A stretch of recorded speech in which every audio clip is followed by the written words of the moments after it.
Hey guys, Rick Hadrava here. Listen, we're doing something a little special in this video. And so I just want to kick it off by letting you know I've got David Jenyns on with us today. You guys probably know him.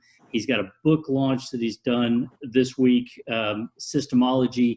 And we also have my good friend Mark Gunkel from Gunkel CPAs.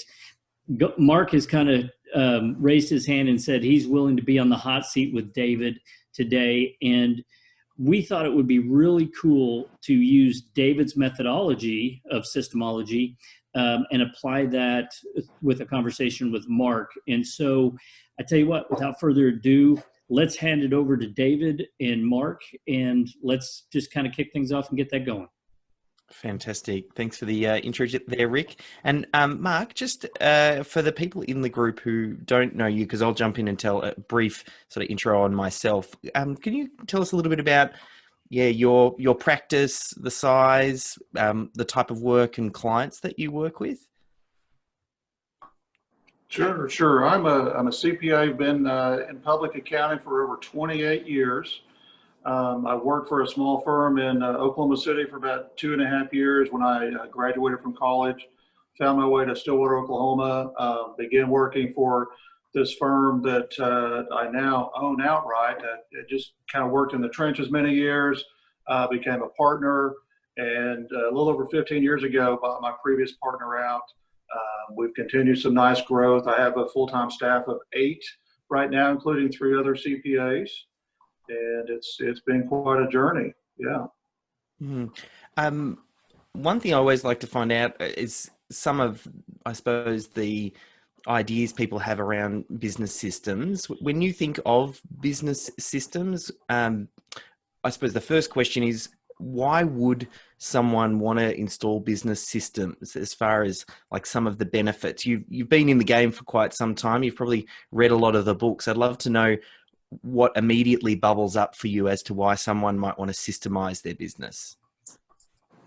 Probably for several reasons. To probably create some efficiencies, no doubt, and then also to have procedures and systems in place for critical staff, and that anybody can just pick up and run with it if there's a staff member that's not available, but just to streamline things to where they run more smoothly, and to ultimately to where the client needs are taken care of with proper systems. Yes, yeah. I think key person dependency is a big one, and it's good you kind of touched on the idea of extending beyond just the business owner and kind of talked in terms of critical people, because a lot of times when people get started, they just think about replacing themselves, but it really is about any key person dependency that you want to remove. And similarly, you want to think about reduction in errors and, like you said, increasing efficiency. Another one that pops up quite frequently is also thinking in terms of exit planning, or at least creating that option for building something that someone might want to buy. So my part 2 to that question, because I've never had a discussion with business owners where they've said, oh, business systems aren't important. I think we all agree that they are. We've all read the different books and we've come to that conclusion. But oftentimes I'm finding a lot of business owners and even staff as well, some of them reach the conclusion that systems might not be for them, or they've tried to systemize and it hasn't quite worked.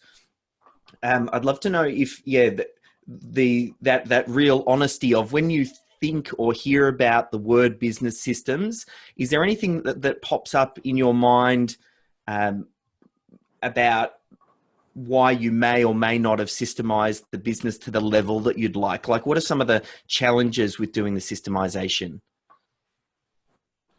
I think challenges are, I get, with doing this as many years as I have, I find that I'm stuck in, we've always done it this way and it's been okay, but is that necessarily the right thing? A good number, not a good number, but a fair number of things we still continue doing the way it was similar to whenever I joined the firm, and not all those practices and procedures have changed, or systems, if you will. Some of those are just fine, but it's like we've always done it this way and just kept that way. And I think it's, I really have been evaluating that. How can we do this differently? Maybe better, or just differently, improve upon that. I think that's very critical. But that's what I found myself kind of caught in, is we've just always done it this way. I'm not sure why we do it this way, but we do it this way. And I'm wanting to kind of step back and look at things, pretty much everything in a critical way, to be able to say, how can we make more systems in place that make sense for, again, not only the key people, but I mean, even for myself, as I may be jumping ahead here, but I feel like I'm at the hub and the hub of the wheel, if you will, and so many things tend to revolve around me with the business operations, and if more systems are in place, I'm less of a critical part of that, a critical component of the business operating. Yeah, definitely. I think one thing to keep in mind, and it's fortunate just where we are right now, time in the world, I've never seen a better time than right now to introduce change into a team, because everything that's going on in the world with the pandemic, and everybody's experiencing change in their own lives, whether it's through their working conditions or home life or school or community or whatever. There's just so much change. So I'm finding introducing the idea of systems is getting a lot better reception. Sometimes you will come up against challenges. Some people will go, oh, I've always done it this way. Why do I need to change? And there'll be people who are listening to this now. They'll have their own things bubble up. Some frequent ones people will often think is that the business owner needs to be the person who creates all of the systems, or that kind of what you touched on, if you create them, the team won't even follow them. Or another one that pops up is it removes the creativity in the business, or that they're going to need to overcomplicate things. One thing I do find in the financial space, at least people with a finance background, oftentimes are warm to the idea of systems and processes, because in your industry in particular, the finance space, there's a certain way of doing things. Like you're invoicing out through MYOB a certain way. You're reconciling accounts through a certain way. Every single month, there's going to be a set of actions that need to happen, or every quarter. So your industry lends itself quite well, at least, to go, well, hang on, there are components of the business that happen systematically.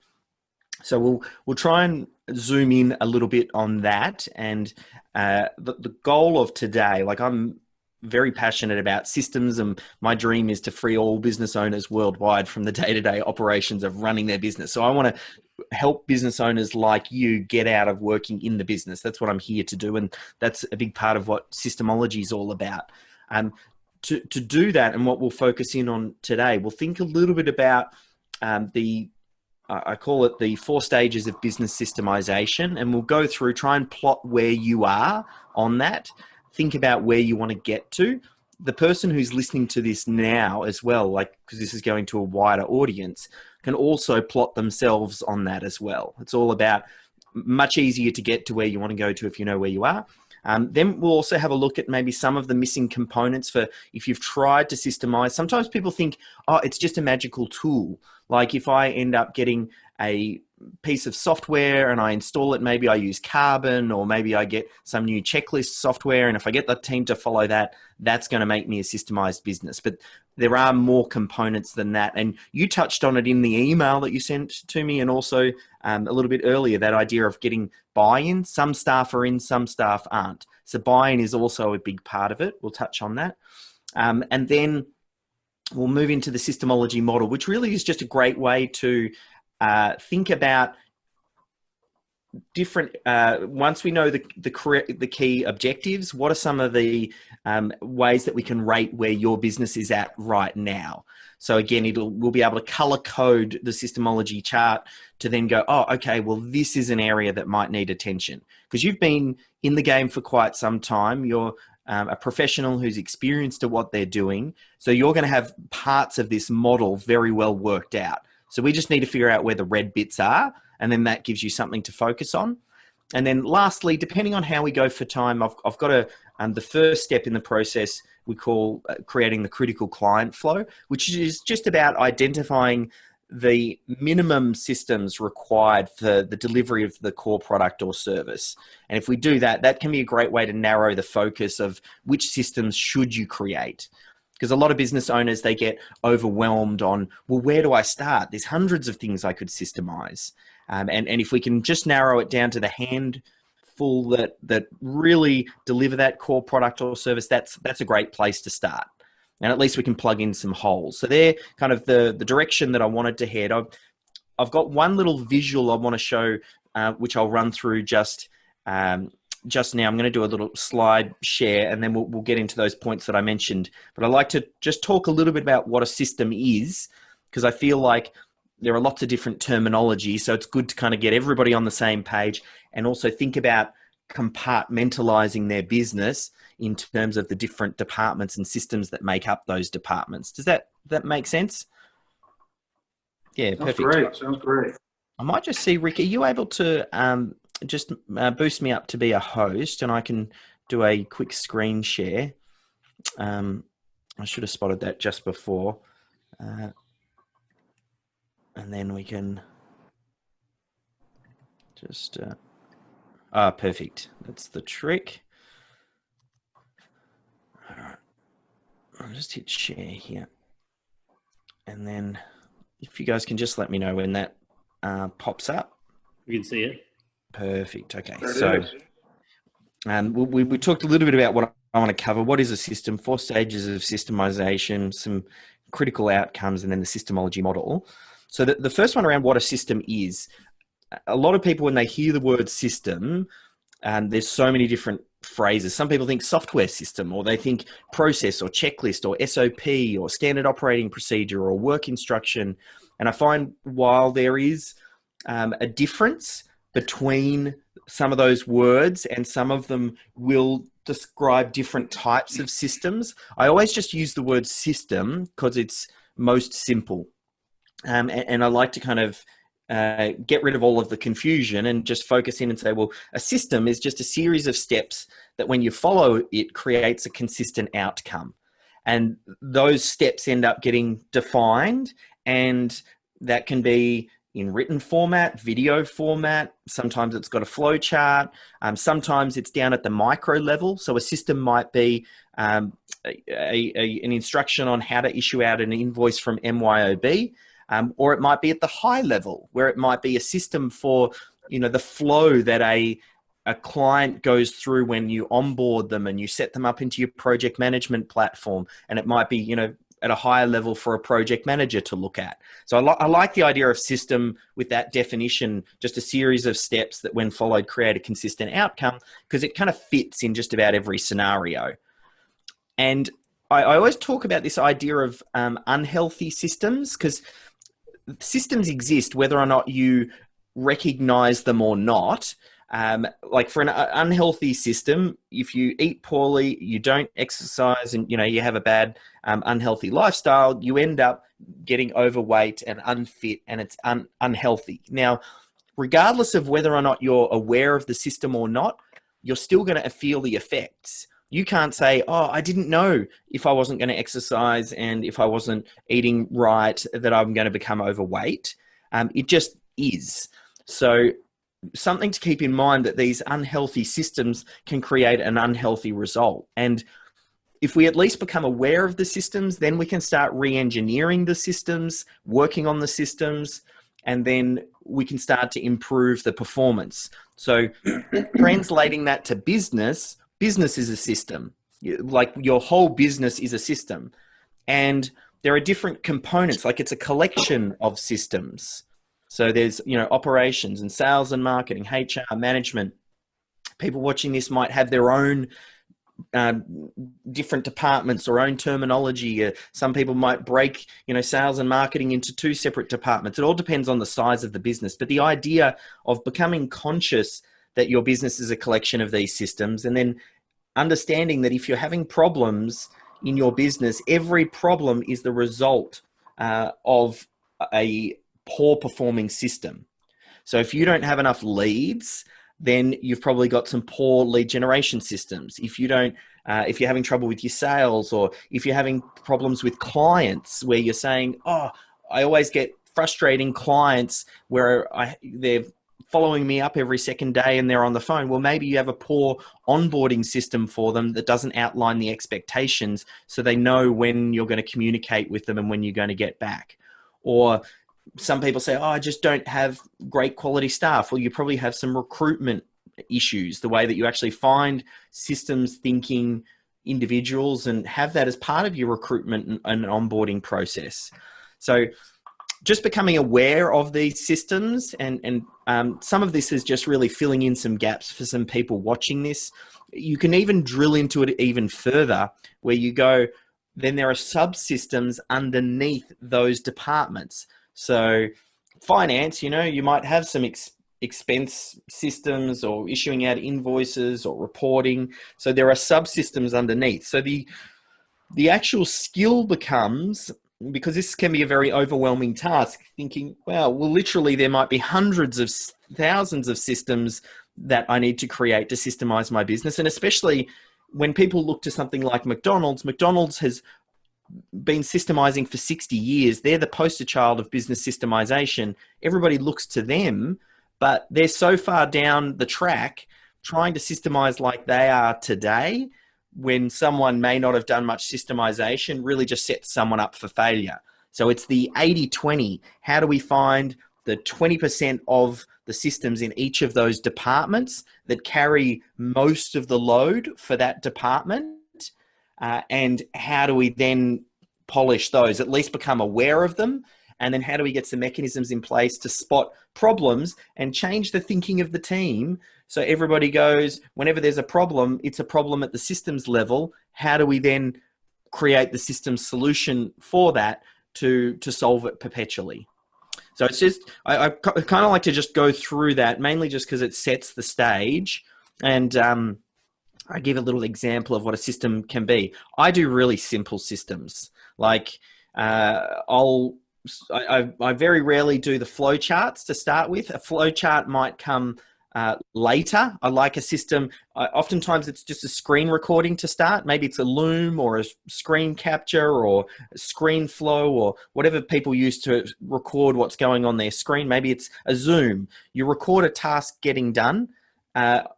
Keep it very simple. That becomes version 1 of your system. Then you get someone to watch it and then they pull out the key steps. And from those key steps, you might then start to add some sub details. Sometimes you might put some screenshots in it. It's very simple. And then over time, the collection of these systems starts to grow. We have a central location where all of this information is stored. And then we do have to think about where we're assigning out tasks and making sure that there are systems at the point at which we're assigning out tasks. So I'm going to jump over to my iPad, but I'm curious as well, Mark, when in your business, do you have a project management platform, or how are the team members sort of managing the tasks? Do you use anything like Carbon or Asana or Monday or anything like that?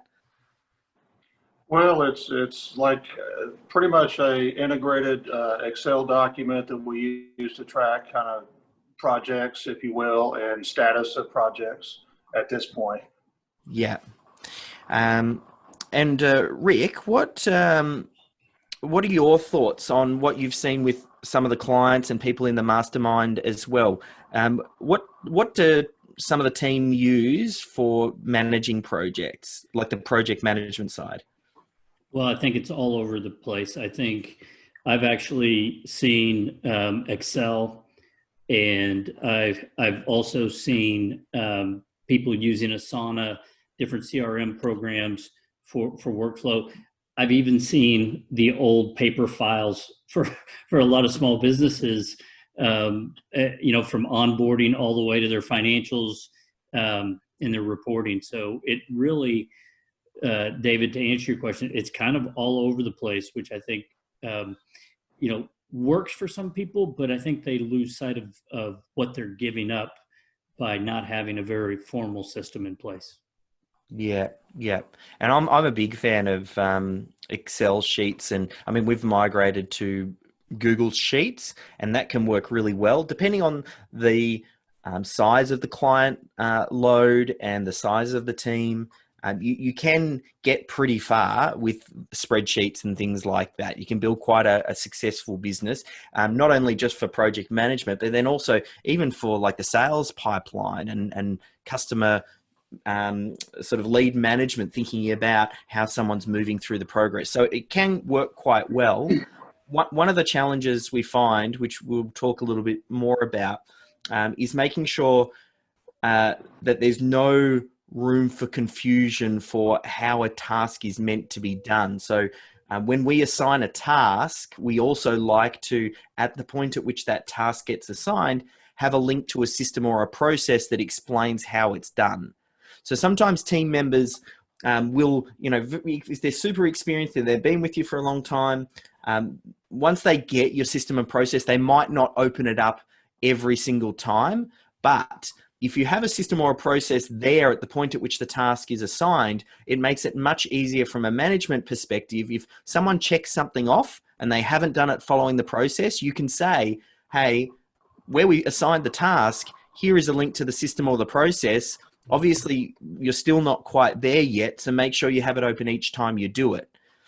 So from a management perspective and making it much easier to set that expectation for existing team members, but also new team members as well. That's one thing that works really well. You might be able to do that, Mark, on the spreadsheet. Maybe you can add a comment depending on how and where you end up storing your systems and processes and how you set up your spreadsheet. You might have some columns, and maybe up near a column heading, you link in the column to one of the systems or something like that. So, okay, this column here relates to this task, and here's how it's done. Again, we'd probably have to dig in and have a little bit of a look at the way that you are doing things, but that might be a way to kind of work on that. But let's take a quick look now at firstly this idea of the 4 stages of business systemization. So I'll just do this. Having worked with a good number of businesses, I'm finding that businesses often fall into these 4 categories, and it's the bell curve does exist. So I'll whip through the first couple because I already get a sense for where you are, but someone who's watching this as well, again, thinking about where you are right now. The first stage we call survival mode. Now, the name gives it away. Not a great place to be, and performance in this stage is pretty up and down. Usually team members are making things up as they go. Very often it's just firefighting mode. So it's whatever the urgent, most pressing issue that, it's the customer that's on the phone right now who's saying, I need my report, or why haven't I got this from you? That's usually what gets the attention. And also you tend to get a lot of resistance from the team as far as following processes. The big thing that holds people in this first stage is oftentimes it's the business owner being that bottleneck, and they haven't yet, the key thing is they haven't yet had the insight to realize that they are the bottleneck. Just by at least recognizing, hey, I'm the bottleneck and I need to get out of my own way here, that helps people move into that second stage. So survival mode, oftentimes as well, you're just getting started, super small team, whether it's contractors, part-timers, or casuals. Usually you're still trying to figure out your product to market fit because you haven't quite got a way of doing things. That's what's causing the frantic, just go wherever the attention gets pulled. Once you kind of elevate through that stage, the next one we look at is stationary. And I suppose at least we're in a better place now. Still not ideal. Just go here. The performance at this stage has definitely started to improve. It's almost, I say stationary. There is a gradual increase at this level, though. You're kind of doing okay. Usually the characteristics at the stationary stage is that systems are stored in team members' heads. So you've got real key person dependency. So you kind of have a way of doing things because team members might have been with you for a long time, so they know how something is done. But if they're sick or they're not able to do it, usually what happens is none of that work progresses because it is so dependent on the person. And oftentimes you'll get a lot of the team, some are in and some are out on this idea of business systemization. Like you'll have some people that go, yeah, we can really make this work. Whereas other people just kind of ignore it. They're kind of ticking a box or telling you what you want to hear, or yeah, that's great, but then they never really quite follow through on it. So the key for this stage to kind of step through stationery is we do need to extract the knowledge from the heads of the key team members, and we have to make it as easy as possible. This is another big one is business owners, they like the idea of systemization. They're very busy. The fact is most of their quality team members are busy as well. So some people also aren't necessarily wired to create systems, so they don't look forward to the idea, and it's always considered more, it's important, but it's not urgent. And for busy people, there are always 100 other things that take priority over something that's important but not urgent. So again, we look at ways to make it easy for them. One of the secrets here is actually to make it a 2-person job. So you have the person with the knowledge, we record them doing it, and then we have a second person who does the documentation, who might watch the recording and pull out the key steps. But a lot of people, you kind of get through survival, you get to stationery, kind of feels like that's usually where as well you hit this glass ceiling. And you can't seem to grow past a certain level because you're so dependent. And obviously, if you're just so dependent on people, there's only a certain amount of time that they have in the day, which then obviously limits how far you can grow because you're restricted there. The other one that comes up quite often, stationery. People say it kind of feels like they're spinning plates. That's the other one as well. They talk in terms of, I'm giving some tasks to one team member, I'm giving some tasks to the next team member, I'm giving some tasks to the next team member. They get all the way through to the team. They then have very little time to do their own work, and now they need to go back to the first spinning plate because that team member has almost finished the task that they were originally assigned. So that's another example of that. And I'm going to type this next one here, actually. We'll do, and then we'll get an idea on where you're starting to feel like you might be. So the next stage up, we call scalable. And scalable, again, we're starting to get a bit of traction now. It's funny, this is one that people kind of think, oh, yes, once I get to scalable, I'm there. You actually find there's a few more criteria that need to happen to really supercharge this. But the good thing about scale is you've got some things that are partially documented. So parts of the business are documented. It's not all trapped in certain team members' heads. So if you think about the progression, stationary is about, okay, we've got a way of doing things, but it's person dependent. Scalable now is we have a way of doing things and some of them are documented. Usually it's a clunky solution. So you might be using some different software platforms, but it's not ideal because usually you bolt things on and you've grown organically, kind of like building a Frankenstein style business where you just get something and it wasn't originally selected with the whole picture in mind, but rather just in the moment. So yeah, usually clunky solution.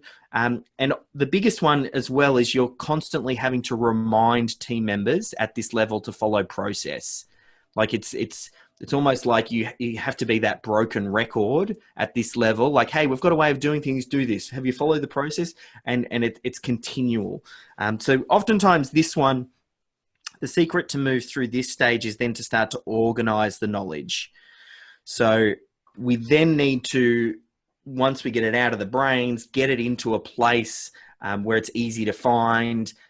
We start to train the team members rather than, hey, we don't go to Mark or we don't go to, some of these other key team members. The first place we go is the knowledge source, and we look there first. And if we can't find the solution, then we might, go to whoever can help us with that answer.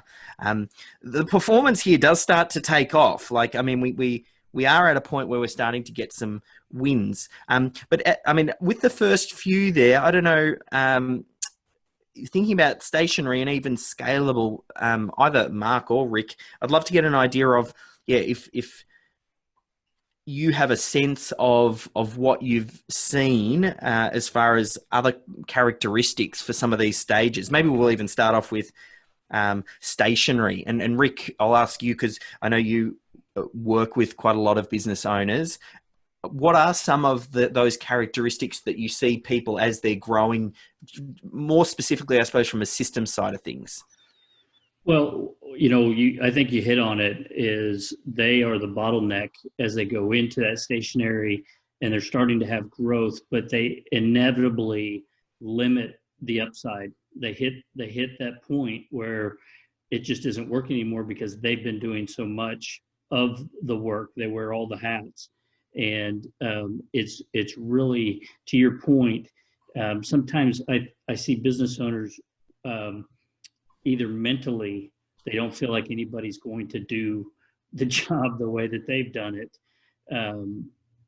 or they don't think that they have the time to document what they're doing. And, that's where, like you said, you made the point where being able to video them, and put that down, let somebody else observe and do the transcription and get that point. But it's when they start to take the courage to get out of their own way, and let things progress, because that's really what this is. Mm-hmm. This is the next stage, and when they're progressing, the caution is, a lot of times what I'll see is early on in the stationary process, as you've lined out, they might hit a roadblock or some failure as they go through.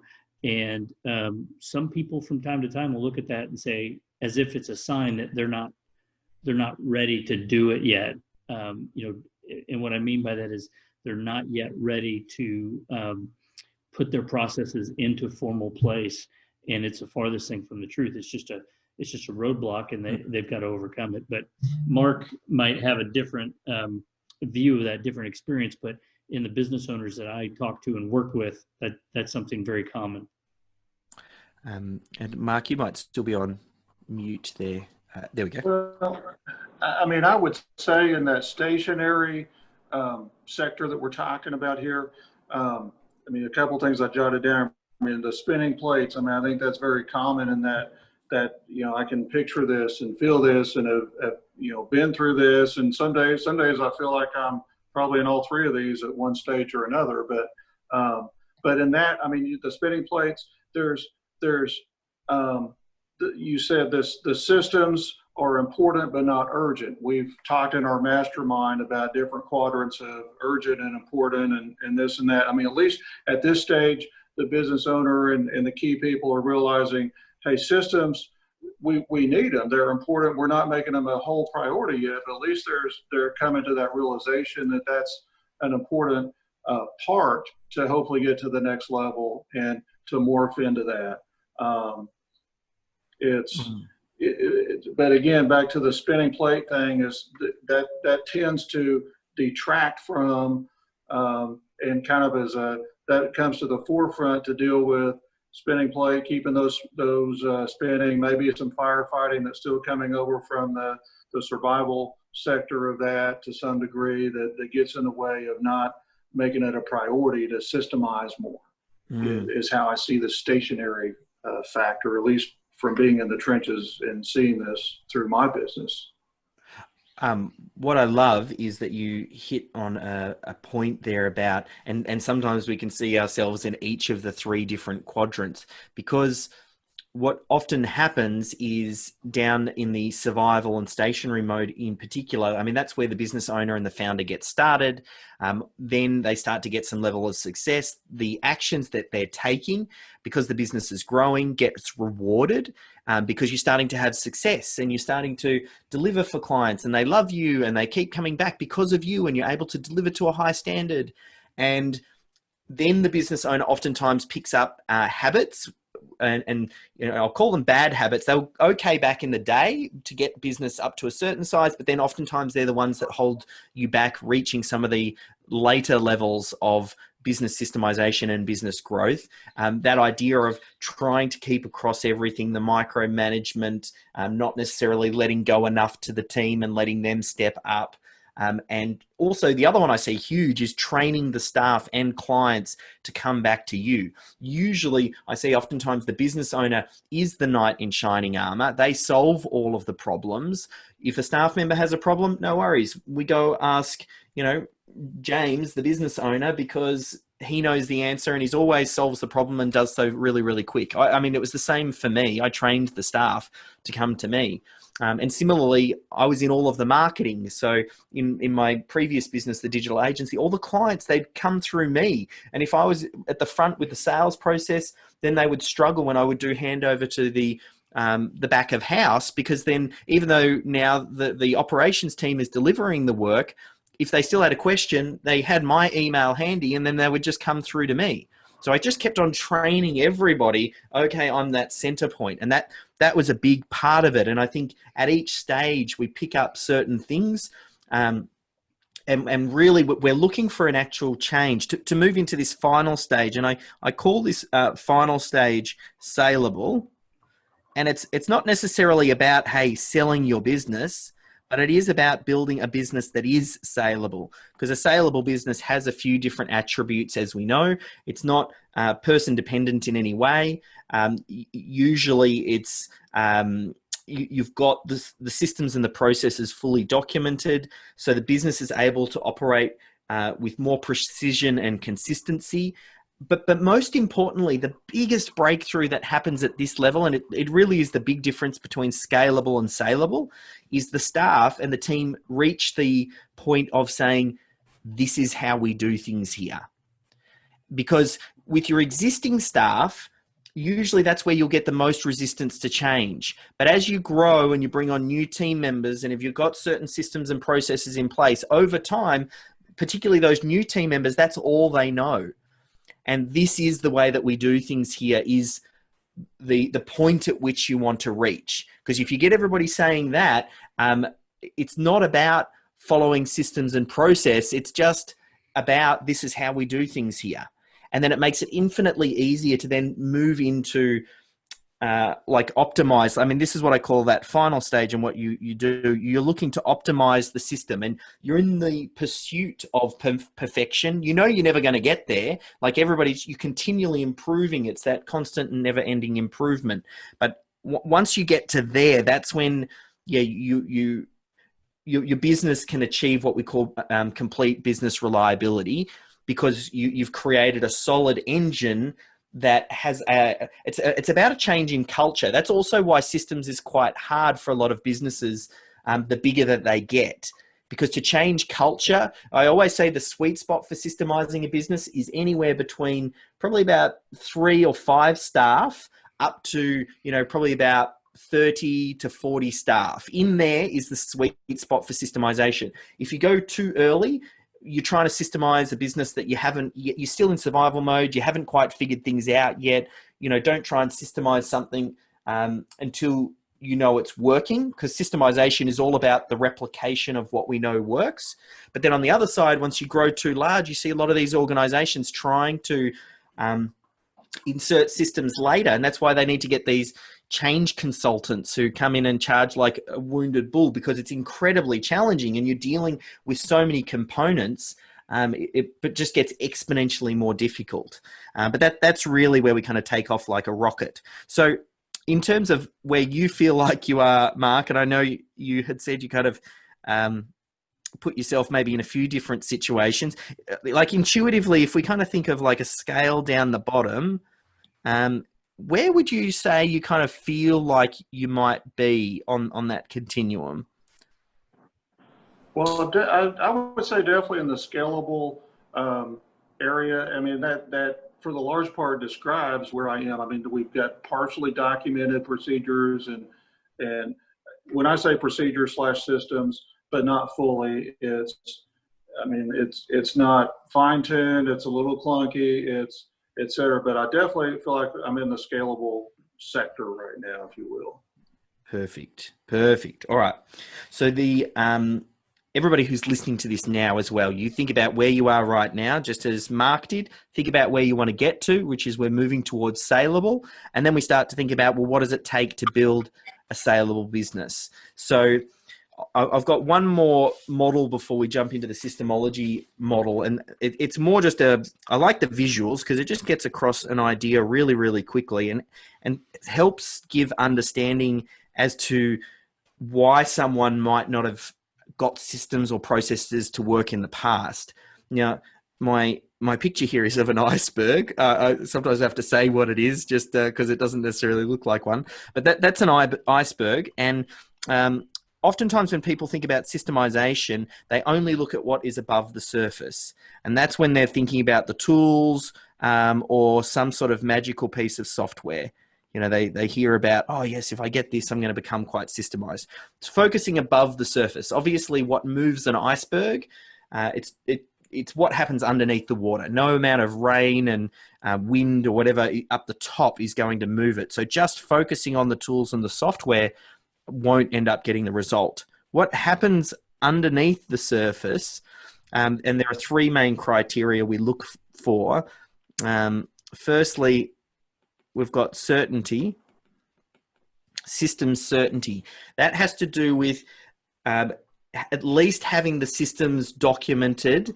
And it doesn't even need to be, like I said, to amazing detail, but having a way of doing things gives the team certainty of, okay, well, this is how I do that particular task. So having the documentation is that first objective of building a system-centered business. The second one is performance. Now, performance is the software and the tools are part of it, but a big part of it is also the way that you structure it. So it's things like that accountability that we talked about. So you might have some systems and processes documented, and it's one thing having them. It's another thing getting your team to follow it. It's another thing making it easy and efficient for them to be able to use it. Because, you know, systems and processes oftentimes they have friction at the best of times. Like people sometimes just want to get in and do the thing. So if you have some clunky solutions or way of doing things, people always look for the shortcuts. So you want to make the systems solution the shortcut. So that's partly getting the right tools. So that I can see the chat. Here's a big important thing. Is that just me? Is someone just, did you hear that audio? Okay. It's gone now. So yeah, then there's KPIs and accountability. That's really what fits under performance. And then the last one we have is, we call it buy-in, because you can have everything clear and documented. You can have great tools, but unless the team actually buy in and use it, it doesn't really matter anyway. So, but you actually need to have all three, because just getting all buy-in is not enough. They still need the systems and the processes, and they need the tools. So each one of these works well. And then that ends up delivering really what the goal is of this whole business systemization is what we call complete business reliability. And that's the ultimate goal. So we know if you can nail these three, that delivers on this. So the goal we need to get. So sometimes if someone's watching this and they think about, oh, I've tried to systemize my business in the past and it didn't work. Oftentimes if I dig in and I go, well, tell me, how did you go? Did you get the key things documented? Did we get the right tools? Did we get the buy-in? If it's failed in the past, I can always tell it's because either one or two of those objectives are missing. Oftentimes they might have only just done one, or maybe they've just focused above the surface on the tools and the software. And then it's obvious to me why it hasn't worked. So that's a really good insight and the foundation for how I've developed this idea of systemology. And this is probably the last thing that we'll work on with Mark, is thinking in terms of his business and rating some of the different areas to give Mark some area to focus on. And more importantly as well, for everybody listening to this, I want you to get a piece of paper. You can redraw out this chart as we go.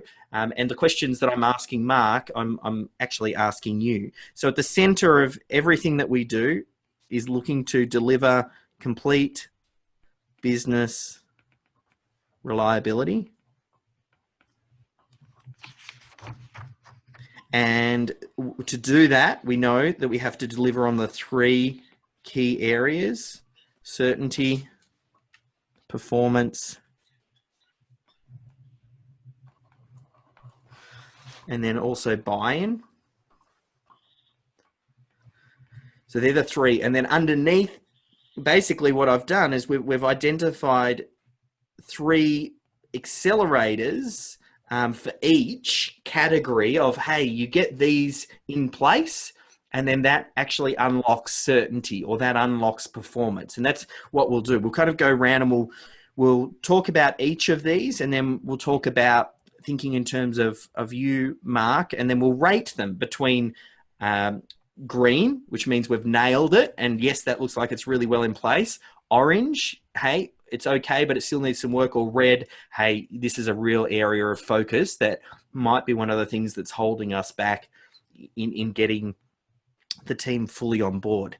Now, one thing that I did note, because Mark had given me some insight into his business beforehand, he is a little bit further down the track than some people that might be watching this.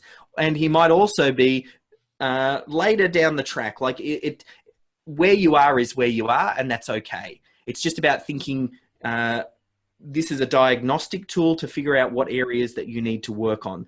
Some people, this is going to be more red than others. I've got a sense that Mark, his business is actually going pretty well. It's been in business for a good number of years. He's got a good number of staff. So we're just really looking for those nuances. So we'll jump in. I'll just take a drink of water there. Is there any, how's this going so far? Is this kind of clear for you guys? David, go ahead, Mark. No, this is great, David. I'm following right along and taking some good notes. This is very beneficial. Yeah.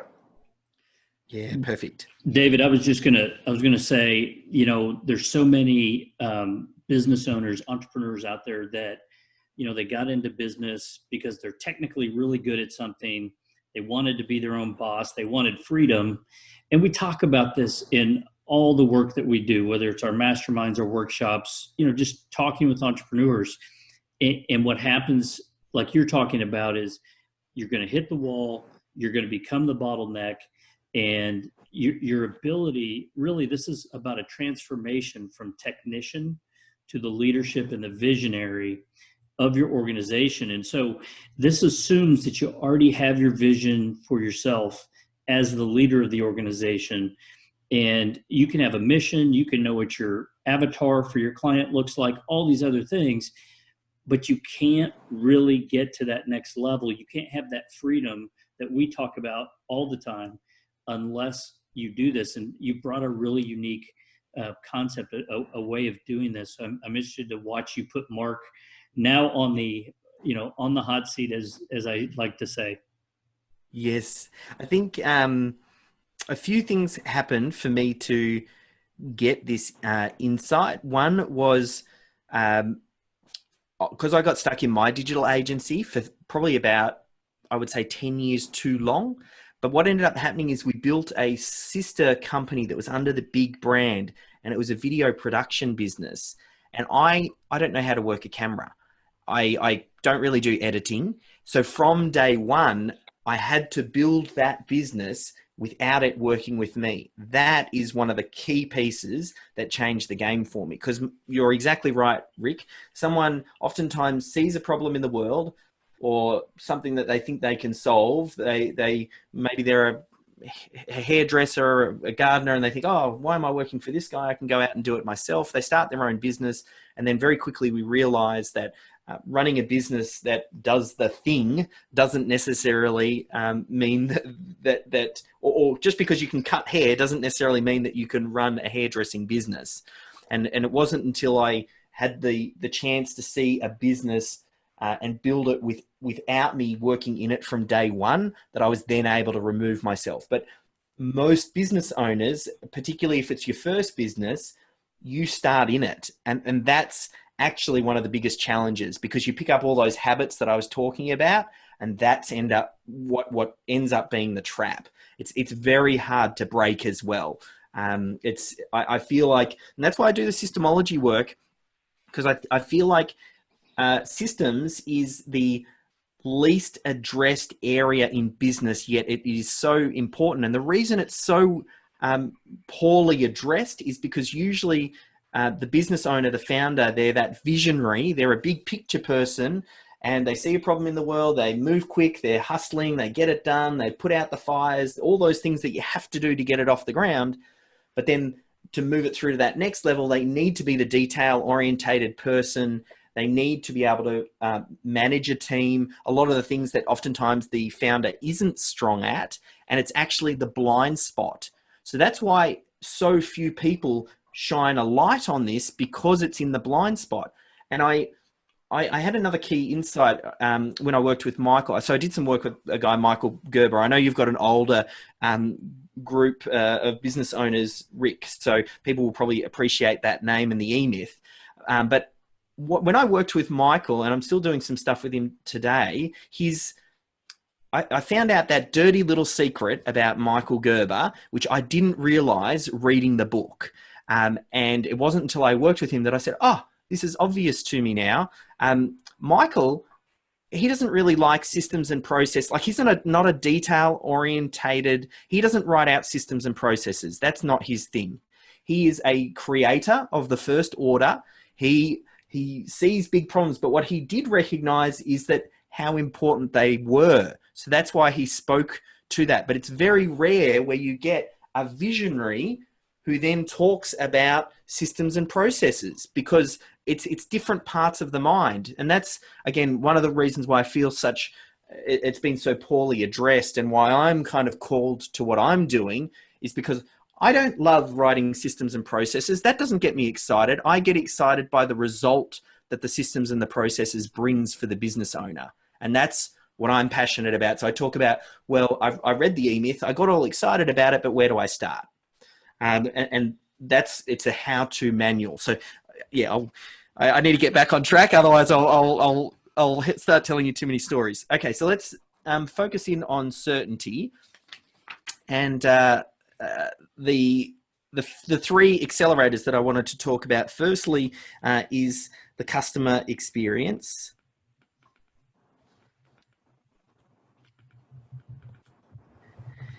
Now, the whole idea of the customer experience, or the way that I want to think about when we rate this, is how aware do you think your team is, Mark, on the steps that a customer needs to go through to have a great experience with you? Do you have, inquiry comes in here, this is our sales process, we invoice them, we onboard them, we do the work, we deliver, and we come back. Like, is there that journey mapped, both from the customer's perspective and then the business delivering on that, to the point where all the team know about it? We have a way, a journey that they go through, and this is what happens, and it's clear. Do you have anything like that in place? It's not clearly defined, David. It's loosely defined, and it definitely needs some tweaks. I mean, it's not like non-existent, but it's not in the total green, if you will. So we'll probably color, and I forgot your color scale, but I know red's always bad. We always say that. Yeah. I'd say, let's say, red's bad, green's good, and orange is, hey, we got something, but it needs a bit of work. There we go. Yeah, perfect. The second one that we'll talk about, basically for each one of these, it is about identifying where we are, and then we can go to work on that. So I think you would get some benefit from clearly articulating that journey, and then having that, like, that is the 80-20 of where we need to start. if you map the customer journey and you systemize just that journey, we call it the critical client flow, getting that documented will get you tremendous wins, because now you're able to deliver to a certain standard without necessarily key person dependency. So you push off all of the other things till later. You don't want to worry about, you know, your end of financial year systems or your management systems or some of the HR systems. Start off on at least getting the systems in place to deliver your core product or service to a high standard. Okay, so then the next one across we call simplified systems. So this one, systems. This one is about how would you rate your team's ability to create like uniform systems? Like, not everybody is going to create systems. Some people are more skewed to creating them than others, but do you have a way of creating systems? We talk about it in terms of a system for creating systems, but if you wanted someone to create a system, is there a way that they go, oh, well, here's how we do it. Here's how we capture it. You know, here's how we store it. Like, is that clear enough that someone might be able to, if you said, hey, I want you to create a system, they'd go, yeah, I know what Mark's talking about. Probably not very much clarity there. It's more of just by committee or just bouncing ideas. So there's not a lot of clear guidance, a system for systems. So I'd say, I mean, that is a good one as well to start with, to systemize the business and to take the business owner out of the equation and key team members. Developing a way for systemization and having that articulate. I often say that's one of the first systems you want to get in place, the system for creating systems, because then it makes it very easy to get someone to step in and do that, because we want to take the business owner out of this equation as much as possible. Okay, so the next one I'll move along. We call this one systems completion. So if systems completion is about, if the first set of systems we work on is our customer experience, the second set that we work on expands beyond that into other areas, other departments. Now, I know Rick's a big fan of like traction, as am I, and Gino Wickman's work, and scaling up. But traction, for example, has some great systems around the management side of your business, you know, the meeting cadence, the way that you spot issues, all those sorts of things. So I talk about systems completion as the other parts, or systemizing other departments. Again, if we go all the way back to what we talked about right at the start of the session and thinking about your business in terms of different departments, systems completion is about documenting those other areas as well. So thinking about your business, Mark, and if we say, you know, red is, hey, we don't really have any systems in place. Green is, hey, we're pretty well systemized in most areas, and orange is somewhere in the middle. How would you rate that? We'll give that an orange, probably. Yeah. All right. So oftentimes I find to get certainty on your systems, if you get a clear customer experience, you get a system for creating systems, and then you start to work to fill in the rest of the holes, that's a great way to get certainty on the way that things are done in the business. And we kind of move over to the other arm now, which is we start to look at performance. So performance, the first one we talk about is simple software. Now, this is this idea. I always think, I say complexity is the enemy of systemization. So that's why I'm not a huge fan, especially in small business, of things like Six Sigma, Lean, some of these methodologies that have been created for much larger businesses or manufacturing type businesses. When it comes down to small business, it's often overkill. And I see this with software as well. People overcomplicate things, when at least when you're getting off the ground, simple for system's sake is best. At least when we get to the point where, you know, you've got total team buy-in, we reach Scalable, you can slowly build a bit of complexity in, because people are at that point of, this is how we do things here. But we're not there yet. So any complexity is just a reason not to do it. So the question for this one is, how would you rate your tools and processes in reducing friction and saving time? So we talked a little bit earlier, you said when we talked about the 4 stages around the clunkiness of the solution, that might speak to where you are. I think you've got the right things, like you're doing some form of project management, which is good. Like some people don't even have that. They're trying to manage it out of an inbox. But it's also not necessarily super slippery or easy or optimal just yet. So where do you think we'd rate that on our sort of green, orange, red scale? Probably definitely orange. I mean, it is working, but it needs some help. Yep. All right. Next one we'll jump over to is, we call this one the dashboard.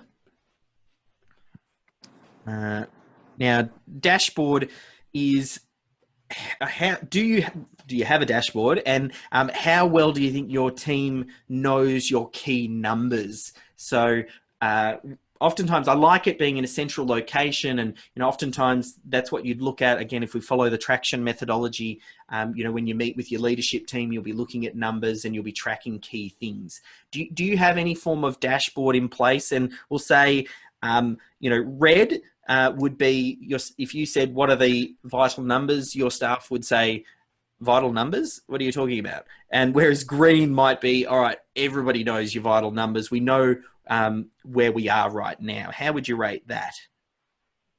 Well, it's probably red. I mean, the team doesn't really probably know those. It's mostly at my fingertips or in my head. So again, that's me as the owner in the middle of it. So that's a fair assessment. That's definitely red. Yep, perfect.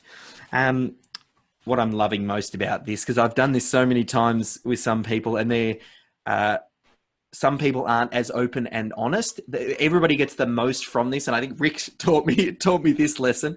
It's always best to just be as open and honest, and I'm appreciating that, because this makes it okay for other people then where they are as well. So that might be another webinar episode in itself. Okay, so let's have a look here. The assurance planner is the last one for this category.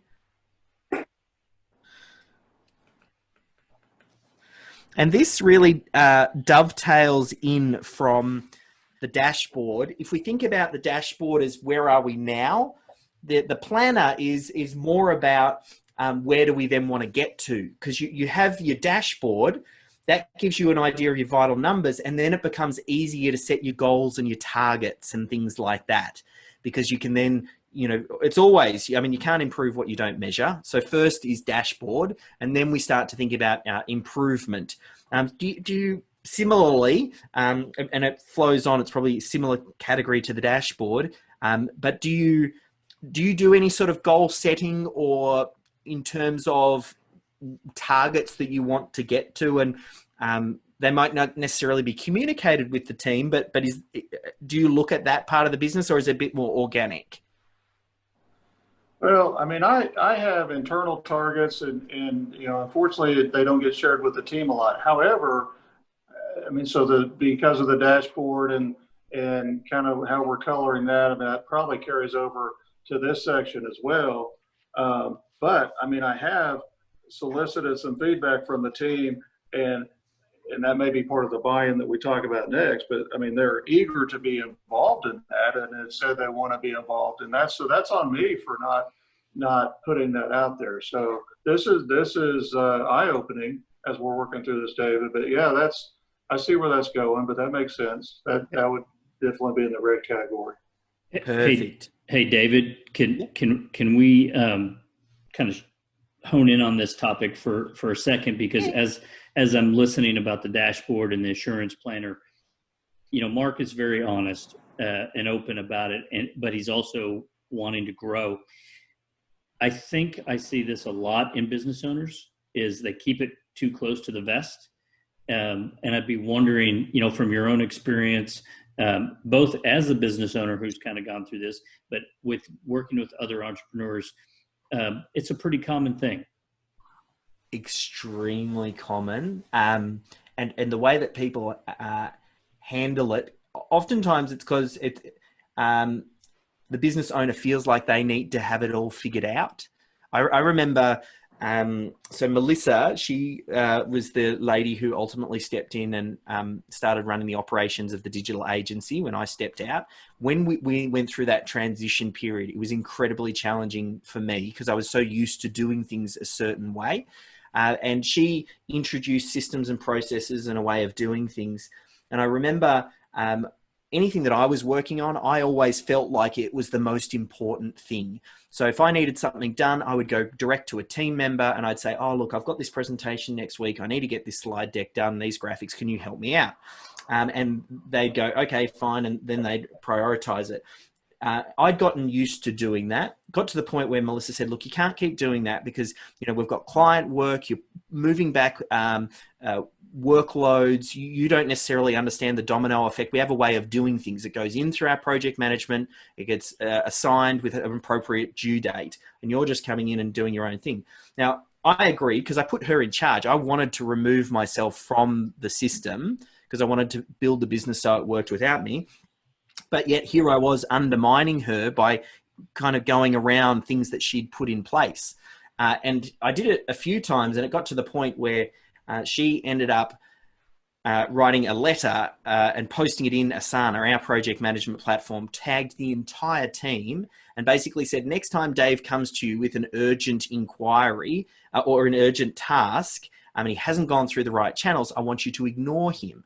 Now, this was incredibly confronting and embarrassing for me as the business owner to be almost like put in my place for the way that we do things. But she did it rightly. I mean, we came up with a system and a process, we agreed to it, and then I wasn't following it. So she did the right thing. Now, I created the space and made her comfortable to know that like she's not going to get her head bitten off or fired or anything like that, because that's what I wanted her to do.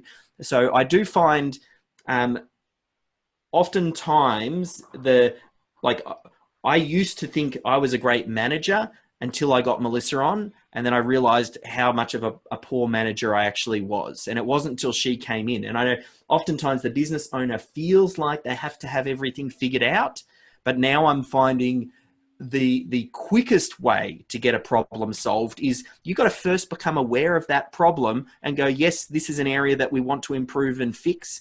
So that's a big part of why we go through this, because now we can spot some of the red spots and we go, okay, well, hey, if we want to build a systemized business, probably, oftentimes I start with certainty because it's an easier place to start. One of the first places you'll probably start with, are you creating system for creating system?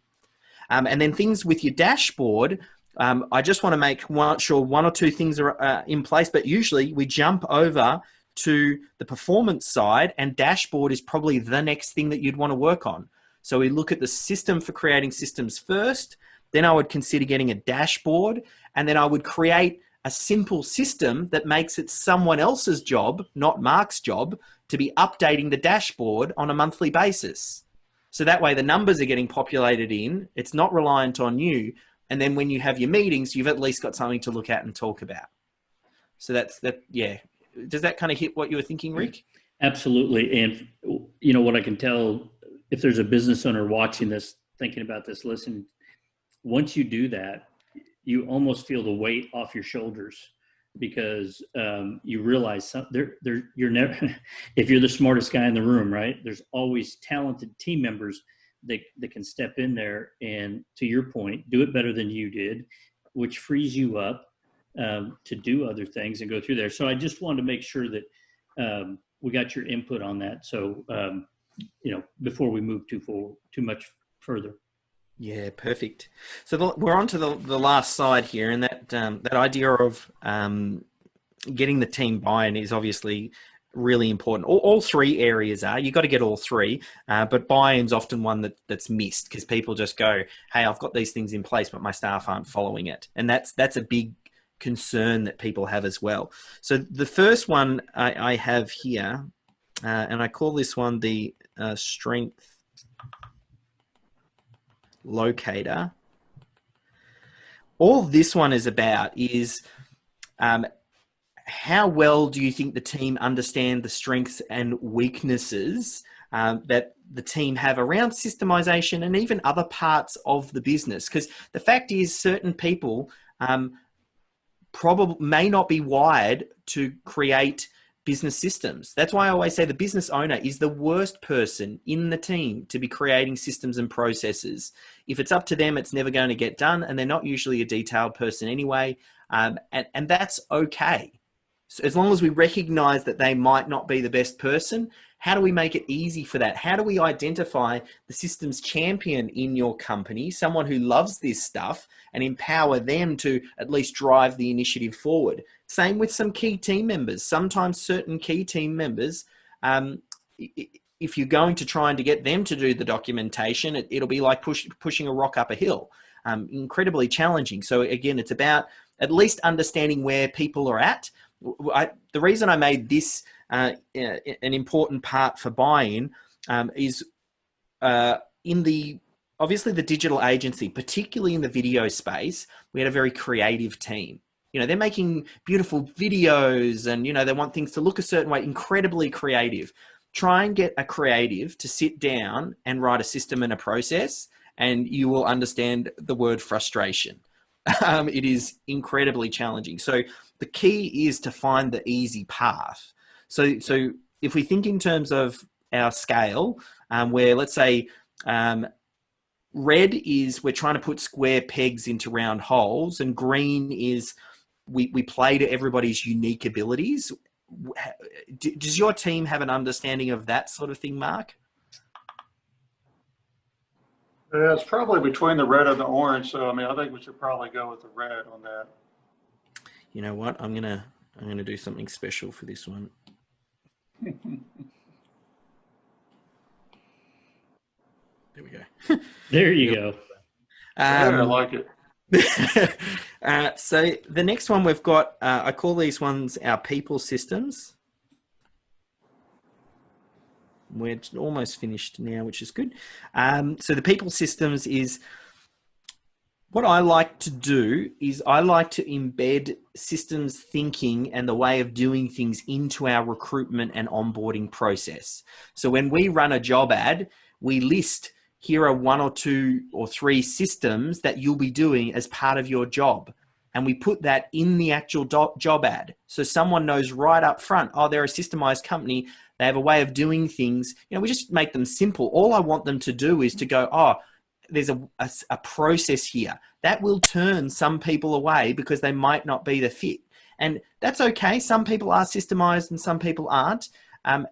As a business owner, you're looking to at least build a systemized business. Even if you're not a systemized person, we all agree the benefits that owning a systemized business has. So if that's what we're working towards, let's at least find the people who resonate with that style of working, because they are out there. For some reason, business owners often think just because they're not a systems person doesn't mean that everybody else in the world isn't a systems person.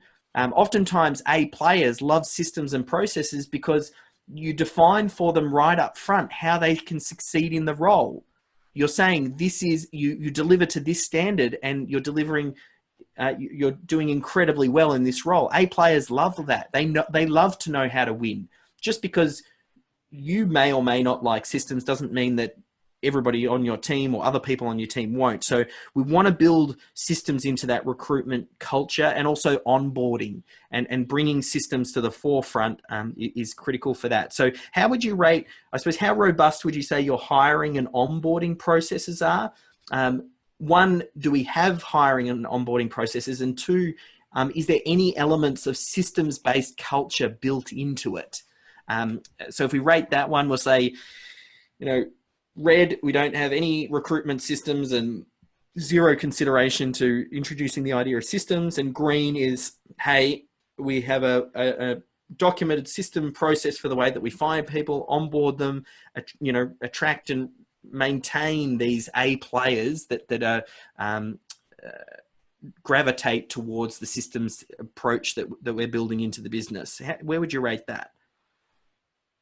Oh, probably about like the last one, but probably more closer to orange. Yep. Perfect. And then the last one, we call this one automatic accountability.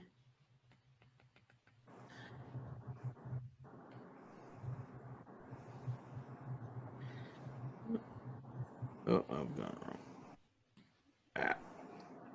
wrong. Okay, so the automatic accountability is about this happened with Melissa when she took over. We realized we needed to start swimming in our lanes, and we needed to know who was doing what. I used to not think that they were job descriptions and position descriptions and those sorts of things were important, but now getting very clear on the roles and responsibilities, I realize now how important it is, because it sets the expectation and allows the business owner. We should be able to get to a point where the business owner can go, hey, I'm delegating this responsibility to you to look after this department or this section or this thing. And that is what frees it up, because then you start to have different discussions, and it's less about the micromanagement, and the transition happens. Oftentimes people, when they're spinning plates, all they're really doing is assigning out tasks. What we want to do here is switch it so it's more about assigning out responsibilities. Because once responsibilities, that's a one-time affair, and it might be adjusted and monitored. Whereas tasks, well, you constantly have to be reassigning out tasks. And that's what is part of the spinning of the plates. So for this one, how would you rate your team's understanding of their roles and their responsibilities, where you say red is no one knows, they have no idea, whereas green would be, hey, we've got clear roles and the team know how to support each other because, it's clear who's doing what? It's gonna be orange. It is still a lot of assigning out tasks, but there is more turn this over and just let it go, let them take it and run with it. So yeah, it's in the orange, in the middle of the road there. Yeah, perfect. So I think, and because we're pretty much coming up close to time, what I want to finish on is, I suppose, just, and we can send you these notes, and everybody who's watching this will have done their own. I would say, based on where you are, and it can depend different for everybody, but I think you would benefit specifically, Mark, if you thought about the customer experience, to get very clear on that, then look at your simplified systems, and then look at your dashboard. Those top three in that order, I think would get you a tremendous win. Before I go into my final thing, and then we'll let Rick do his wrap up and ask any final questions, did you have any thoughts or comments on going through this process? Anything that you might have either taken away or, any ideas? This is really good. It's very eye-opening, and I was hoping to see some green, but I knew things were not perfect, and that's good. That's why I wanted to submit myself to go through this exercise. So this has been eye-opening, and to look at it, I mean, how you illustrated this graphically and follow through this makes a lot of sense. I have not thought through this process, but this is very eye-opening, and I appreciate this. One thing that I've found is, because I'm not great at all areas of business, and there'll be certain bits that you're stronger in than others. So I find sometimes a business owner, they might be great at, let's say, cutting the hair or mowing the lawns or doing the thing. Sometimes you get other business owners that, hey, they've got a strength in sales, and they're great at bringing the business in, or sometimes it's marketing. And it really does take all of these different pieces kind of working together. What I've just gone very deep on is the systems side of things. And I find a lot of business owners, when they're kind of in that transitioning phase, particularly moving anywhere from sort of stage 2, 3, and trying to get up to stage 4, that idea of a saleable business, the systems side of things is quite, just not much thought and attention go into that. But I do find it's a really important part of business. And I got all excited. I read the E-Myth and Traction and Scaling Up and Built to Sell, and I had all the books. I've done all that work, but I always got stuck with the okay, but how do I do it? And that's part of what this model is about.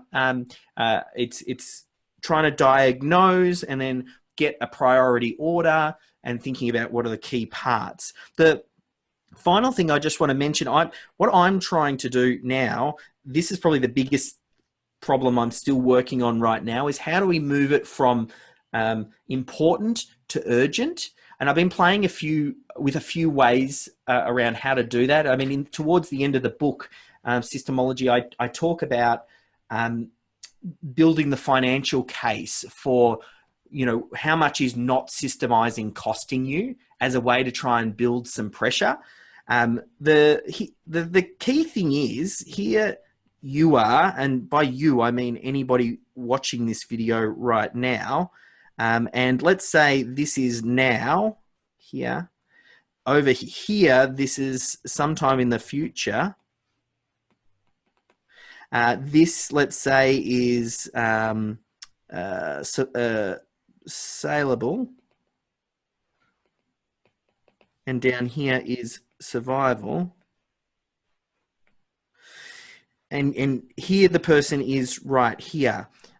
If you do nothing at this point in time, you just naturally drift down. Like whether or not, you end at survival, or you end at stationary, or you end at whatever, the natural course of things, without taking any action, you drift down. That's just the way that the world works.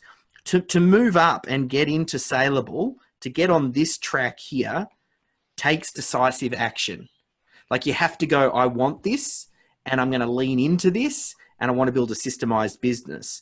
Not only that, where you are right now, you'll notice if you might be on the stationary line. The distance right now to jump from stationary to saleable is the smallest that it will ever be. The longer that time passes, the greater the distance, the harder the jump. So the takeaway is to systemize your business, coupled with everything that's going on right now with the pandemic and people being open to change. It is the easiest time in history ever to systemize your business, and you are here right now. It only gets harder. So my strong suggestion to someone is to make the jump, at least get on the track to moving to saleable, because all of the magic that happens from a systemized business happens when you get on that saleable line and you work up towards that. So that's probably the last thing I wanted to leave you on. I'll just jump back to one thing here, and I think Rick might have a couple of suggestions as well. Excellent, David. Excellent. Can you see me? Yes, there we go. Okay. All right. So it's interesting. And guys, hopefully you've been listening. I know this is a little long, but man, I've got pages and pages of notes.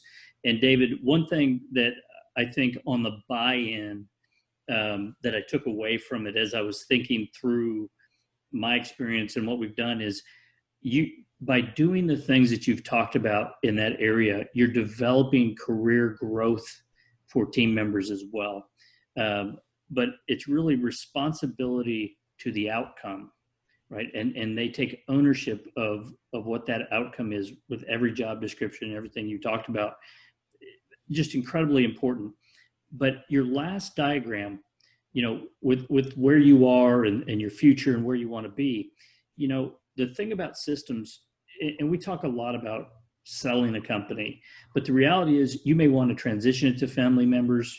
You might want to run that bad boy forever, as the CEO or whatever.